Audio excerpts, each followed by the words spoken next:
Welcome to Rashmi's रसोई। श्रावण महिना चालू झाला का खूप सारे उपवास चालू होतात। त्यासाठी खास आज मी तुमच्यासाठी साध्याच गुळाचा वापर करून क्रंची आणि कुरकुरीत अशी आपण शेंगदाण्याची चिक्की बनवणार आहोत। त्यासाठी हा व्हिडिओ तुम्ही शेवटपर्यंत बघा आणि माझ्या चॅनलला लाईक, शेअर अँड सबस्क्राइब करा। शेंगदाण्याची चिक्की बनवण्यासाठी आपण 1 वाटीभर शेंगदाणे घेतलेत, 1 वाटी गूळ, तूप वापरणार आहोत, चमचाभर वेलची पूड आणि हा बटर पेपर यूज करणार आहोत। गॅसवर आपण हा एक पॅन गरम करत ठेवलाय। वाटीभर शेंगदाणे यात घालूया आणि लो टू मीडियम फ्लेमवर काळे न पडता हे शेंगदाणे आपल्याला व्यवस्थित भाजून घ्यायचे आहेत। लक्षात ठेवा गॅसची फ्लेम अगदी लोवर किंवा मीडियम मध्ये करायची आहे आणि असेच भाजायचे आहेत। 5 ते 6 मिनिटं झाली शेंगदाणे आपण भाजत होतो, चेक करूया।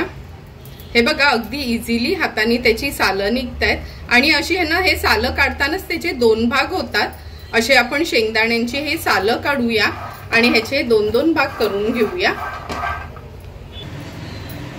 सर्व शेंगदाण्यांची सालं काढून हातानेच असे त्याचे 2-2 भाग करून घेतलेत आपण। आणि हे बघा असे हे पांढरेच थोडे दिसायला पाहिजे, खूप डार्क कलर म्हणजे भाजलेले नाही दिसायला हवेत, म्हणजे काळे नाही पाडायचे भाजताना। बाकीचं गूळ तर मी चिरून घेतलंय, पण तुम्हाला दाखवते का हे गूळ आहे ना असं पकडून असं अगदी अलगद हाताने सुरीने ह्याला असं ना बारीक चिरून घ्यायचं, म्हणजे खिसायला जास्त मेहनत नाही होत आणि लवकर हे विरघळलं पण जाते। हे बघा असं अगदी अलगद हाताने ह्याला असं सुरीनेच आपण चिरून घेतलंय। आता ह्याचा पाक बनवायला सुरुवात करूया। चिक्कीचा पाक बनवण्या अगोदर आपण हा जो बटर पेपर घेतलाय ना, तुपानी किंवा तेलाने आपण ह्याला ग्रीस करायचंय, पण नॉर्मली तूपच यूज करा, म्हणजे ही चिक्की आपली 2-2.5 महिने आरामात राहते, मग तेलाचा वगैरे वास येत नाही। दोन्ही पेपरला मी व्यवस्थित ह्या तुपानी ग्रीस करून घेते।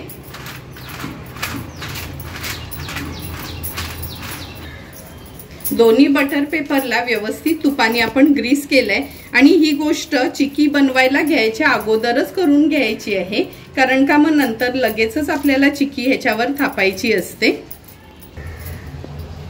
गॅसवर आपण हा हेवी ड्युटीचा पॅन ठेवलाय। कधी पण एकदम जाडवाला पॅन किंवा आपण कोणतंही स्टीलचं किंवा ॲल्युमिनियमचं भांडं घेतलं तरी जाडच घ्यायचं आहे। आता हे बारीक चिरलेलं गूळ आपण यात ऍड करूया आणि गूळ पण लो टू मीडियम फ्लेमवर व्यवस्थित आपल्याला मेल्ट करून घ्यायचं आहे, पण कंटिन्यू ह्याला आपल्याला स्टर करत राहायचं आहे, म्हणजे गूळ खाली लागणार नाही किंवा काळं पडणार नाही।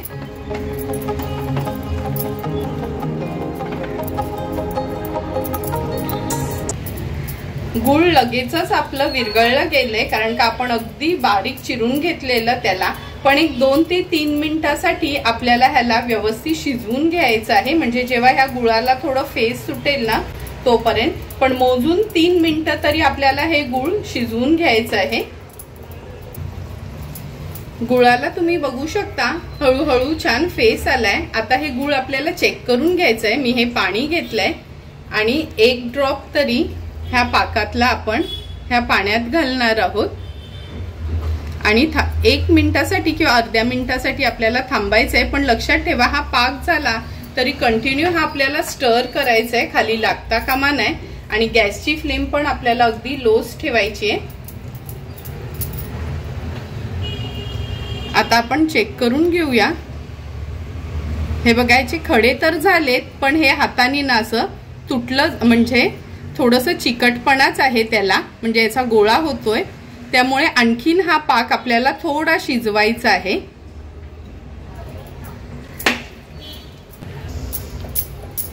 पाच ते 6 मिनिटासाठी हा पाक आपण व्यवस्थित शिजवून घेतलाय। आता चेक करून घेऊया। आता एक अर्धा मिनिट झालाय, तुम्हाला दाखवते मी। हे बघा अगदी आपला व्यवस्थित हा पाक तयार झालाय। मी तुम्हाला बशीमध्ये दाखवते। असा आवाज आला म्हणजे अगदी तो कडक झालाय, हाताने तुटत नाही, म्हणजे हे बघा। आता या स्टेजला आपण हे शेंगदाणे पहिला वेलची पूड घालणार आहोत। वेलची पूड घातल्यावर व्यवस्थित आपल्याला स्टर करून घ्यायचं आहे।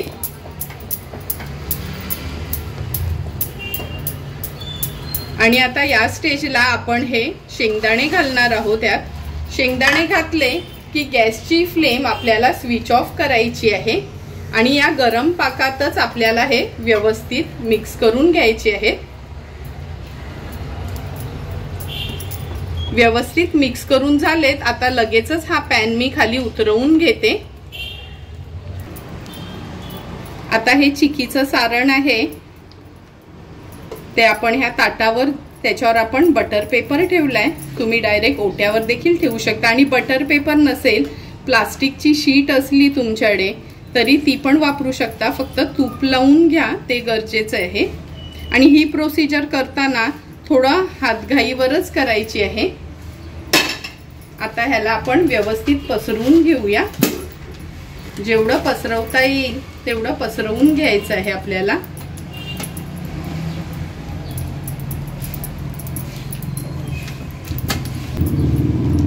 आता ह्याच्यावर हा जो दुसरा बटर पेपर आहे तुपाने ग्रीस केलेला, तो ह्याच्यावर आपल्याला ठेवायचा आहे असा पालता करून। आणि ही लाटणी घेतली आहे मी।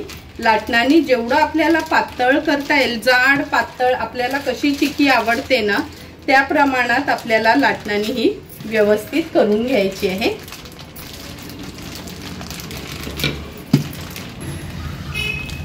हे बघा, लाटण्याने जेवढी आपल्याला पातळ हवी आहे किंवा जाड हवी आहे तेवढी आपण करून घेतली आहे।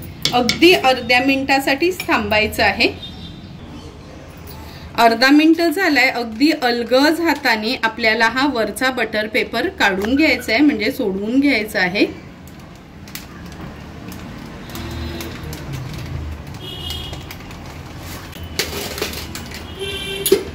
आणि आता खूप गार नाही करायची, पूर्ण चिकी आपली गार व्हायच्या अगोदरच ह्याला आपण व्यवस्थित कट करून घ्यायचं आहे।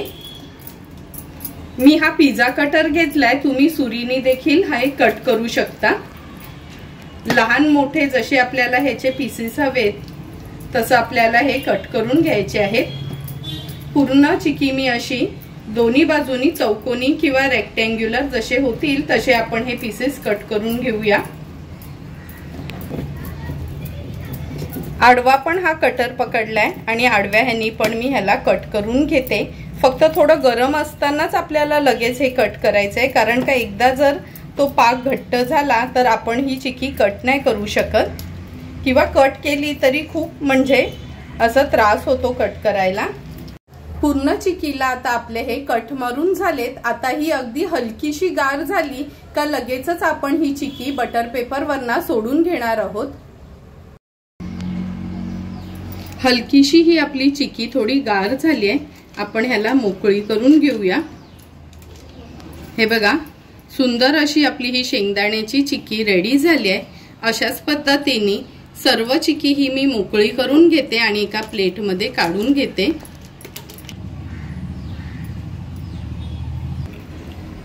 एक एक करून सर्व चिक्या ह्या आपण मोकळ्या करून घेतल्यात। हे बघा, तूप लावल्यामुळे किंवा एक चमचा तूप वापरल्यामुळे त्याचा ग्लेज बघू शकता, किती अगदी दुकानासारखाच ह्याचा ग्लेज आलाय। आता ह्या रेडी झालेल्या चिक्या आपण ह्या सर्विंग प्लेटमध्ये सर्व करून घेणार आहोत। आणि या चिक्या 2 ते 2.5 महिने अगदी एअरटाईट डब्यात ठेवल्यात तर व्यवस्थित राहतात। तुम्हाला पण जर मी बनवलेल्या ह्या शेंगदाण्याच्या चिकीची रेसिपी आवडली असेल तर तुम्ही पण नक्की माझ्या पद्धतीने एकदा तरी ही शेंगदाण्याची चिकी घरी ट्राय करा आणि मला कमेंट करून सांगा की तुम्ही बनवलेली ही शेंगदाण्याची चिकी कशी झाली आहे ती। तुम्हाला जर मी बनवलेल्या ह्या शेंगदाण्याच्या चिकीचा व्हिडिओ आवडला असेल तर नक्की माझ्या चॅनलला तुम्ही लाईक, शेअर अँड सबस्क्राईब करा। Thank you for watching my video.